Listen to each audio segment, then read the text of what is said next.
Why does it hurt so much when a relationship where there's been narcissistic abuse comes to an end? It doesn't seem to make any sense. You've been hurt, you've been abused, you've been manipulated. Your friends and family may be ready to celebrate that this relationship has come to an end, and you feel in more turmoil than ever before. My name's Ruth Ann. I'm a clinical psychologist. I'm an expert in relationships and issues of narcissism. And in this video, I'm going to tell you why this makes a lot of sense, and also why there is good reason to be hopeful. When you have been in a narcissistic relationship, you will have come to neglect your own needs.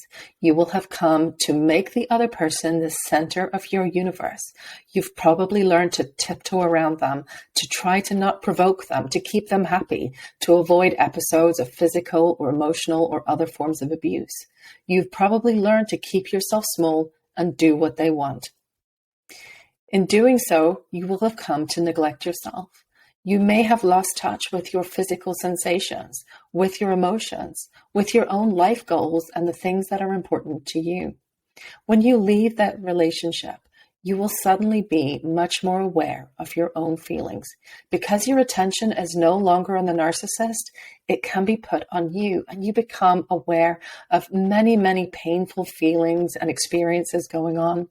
You may become painfully aware of the time and the energy that you have invested in this relationship, of the impact it's had on your sense of yourself, on your wider relationships, on your career and other life goals.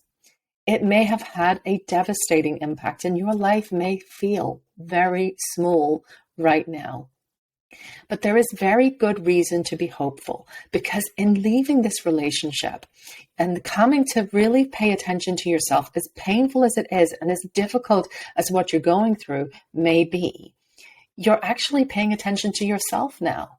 The narcissist is no longer the center of your universe.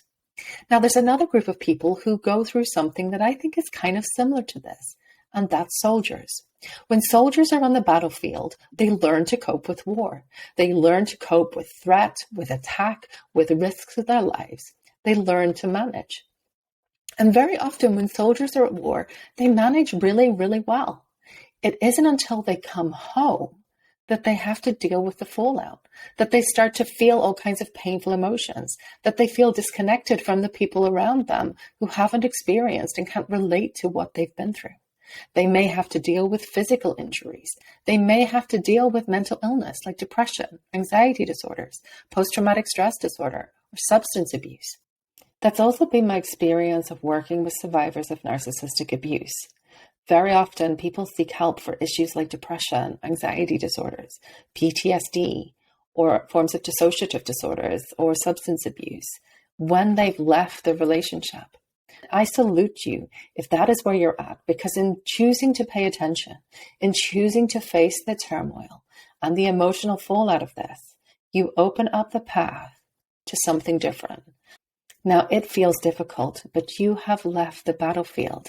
You are no longer in a war zone.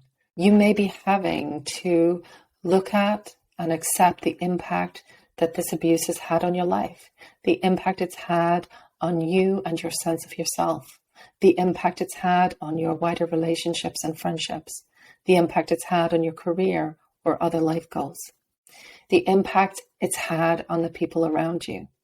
These are painful things to look at, and I encourage you to look at them, but without judgment, with a huge amount of compassion for yourself and all that you have suffered and all that you have been through.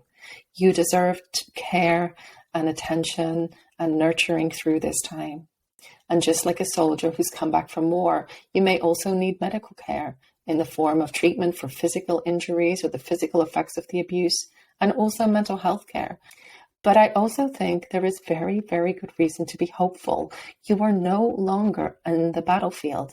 You are now entering the possibility of peacetime, the possibility of a life that's calm and stable, and a life that you get to build for yourself.